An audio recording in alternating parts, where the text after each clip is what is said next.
자, 전파 경로의 의문점, 아까 여러분께 제가 말씀드린 게 있습니다. 이승복의 나는 공산당이 싫어요는 생존자 이학관 씨에게 갔는데 조선일보 강윤원 기자하고 사이에 도대체 어떤 식으로 전달됐나, 전달 안 됐다. 그로 조선일보는 장문을 했다. 이 논리가 사실은 최순옥 씨가 나타남으로 해서 완성이 되지요. 그리고 최순옥 씨 말고도 그날 밤 그 방 안에서 이학관이로부터 들었던 사람들이 거의 다 생존해 있다는 것을 나중에 다시 한번 확인할 수 있었습니다. 그러니 전파 경로의 의문점은 전파 경로의 완성으로 맺어지게 했습니다. 이렇게 돼서 진실을 구할 수 있었습니다. 그래서 다음에 반격이 시작됩니다. 너희들이 이렇게 우리를 거짓말장이로 만들었는데 너희들 한번 맛을 좀 봐라. 뭐 이런 것 아니겠습니까? 반격 어떻게 되나 한번 보십시오. 소송을 합니다. 2007년 9월 5일날 인사, 그 다음에 2009년 9월 12일 자세히 한번 보십시오. 제가 왜 이걸 옮겼는지 말씀드리겠습니다.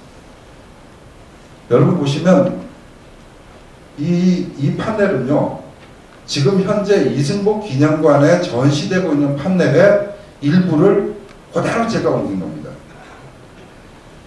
소송 결과가 중요한 게 아니고 잘 한번 보십시오.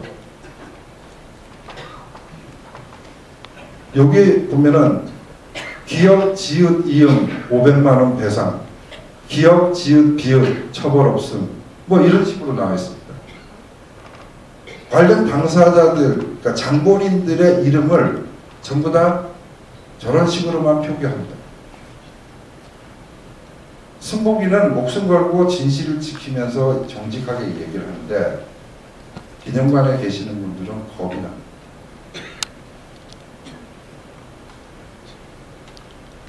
여기 나와 있는 기억, 지읒, 이응 김주언입니다. 언론 시민연대 대표로 서울역부터 시작해서 전국 대학가를 다니면서 이승복 사건은 조작이다라고 전심회를 한 장본입니다. 그런데도 이승복 기념관 측은 명예훼손을 우려하면서 이름을 내걸지 못하고 있습니다.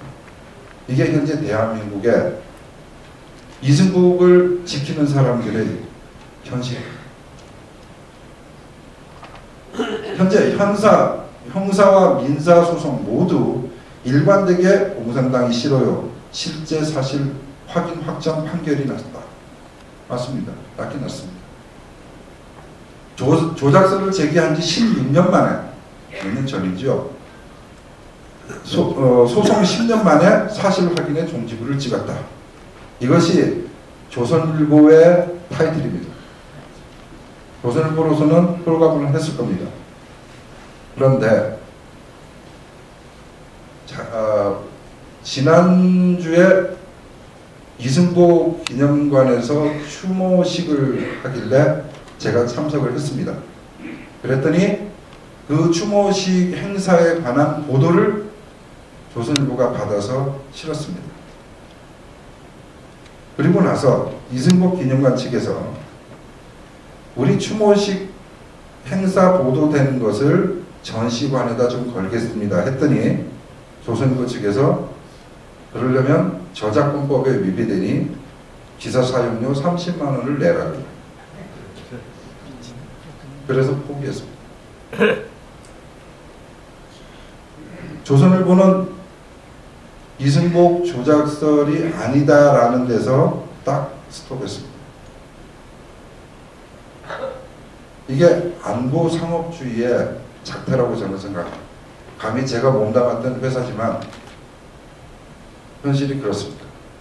지금까지 이승복 추모식과 추모제를 계속 해오고 있지만 조선일보 사측에서 한 번이라도 화환을 보내거나 애도의 뜻을 표한 적이 없다고 합니다. 참 씁쓸합니다. 그 다음 보십시오. 이 조작범들과 법적 책임이 어떻게 진행된지 보십시오. 김주원 당사자입니다. 이 사람은 전 한국일보 기자였습니다. 이 양반은요, 징역 6월, 그런데 집행유예 2년입니다. 그러니까 형사한 게 아니죠. 가장 선두에서 섰던 사람 중에 한 사람이죠. 그 다음 사람입니다. 김종배, 지금도 웃고 있는데, 이 친구가 바로 그 저널리즘의 기사를 쓴 장본인입니다. 그리고 98년 10월 달에 저하고 CBS 라디오에서 생방송으로 1시간 동안 토론을 했었습니다. 논리적으로 자기가 졌지만 그러나 계속합니다. 이 친구는 그 자기의 글로 인해서 세상이 그만큼 흔들려지고 난 뒤에도 계속해서 그쪽으로 활동을 하고, 여러분이 잘 아시는 손석희의 아침마당에 근 10년 동안 고정 멤버로 출연하고 있습니다. 이른바 시사평론가가 됐습니다. 그리고 지금은 글쓰기 교실을 열어서 직접 강의를 합니다. 그 강의할 때 이 사람의 주된 강조점은 뭐냐? 논리로 말하라. 이 사람은 어떻게 됐을까요? 고지받았습니다.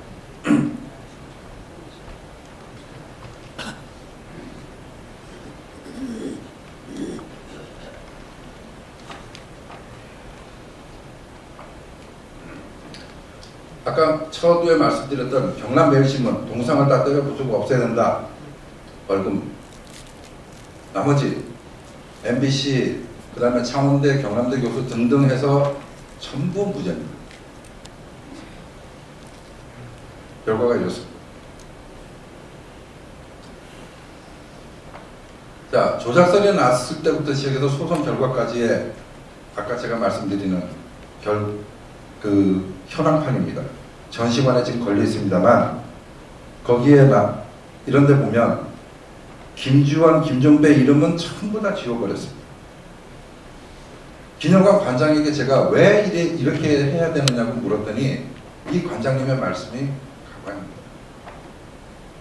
이 기념관은 제도적으로 교육청 산업입니다. 다 이제 학교장 하셨던 분들이 오셔가지고 운영에 관여하시다가 가시고 하는 곳입니다. 그런데 지난 90년대 후반부터 교육계 인사들이 정교조 출신들도 들어오면서 이 밑에서는 어떻게 할 도리가 없는 상황이 벌어진다.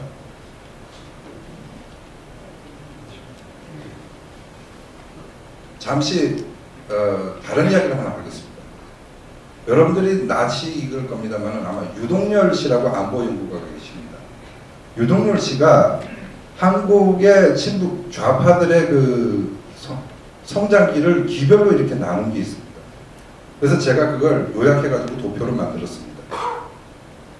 먼저 보시면 우리가 싸우고 있는 좌파가 사실은 뿌리가 대단히 깊다는 걸 우리가 먼저 자각을 해야 될 필요가 있다고 생각합니다. 한국의 좌파는 1920년대부터 태동됩니다. 그들이 해방되고 나서부터 1950년 전쟁이 될 때까지는 인민정권을 수립하기 위해서 길을 썼던 때입니다. 그랬다가 전쟁에서 조국 해방전쟁은 실패로 돌아갔지요. 그러고 나니까 50년대에는 침체기에 빠집니다.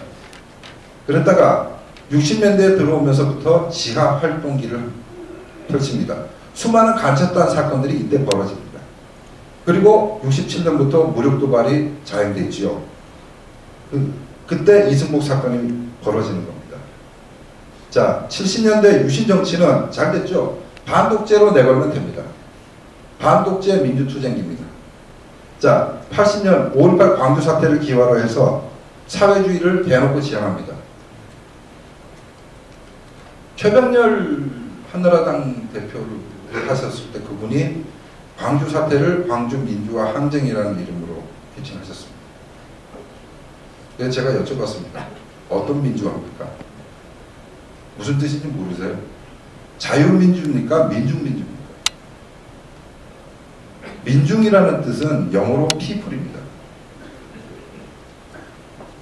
민중민주주의는 people democracy입니다. 이걸 북한에서 번역할 때는 인민민주주의로 번역합니다. 그런데 한국 사회에서는 민중민주주의라는 말은 지금까지 자유롭게 통용되고 있습니다. 그리고 민중민주주의의 국가를 만들겠다고 나서는 사람들이 부지기수입니다. 언어의 혼란입니다.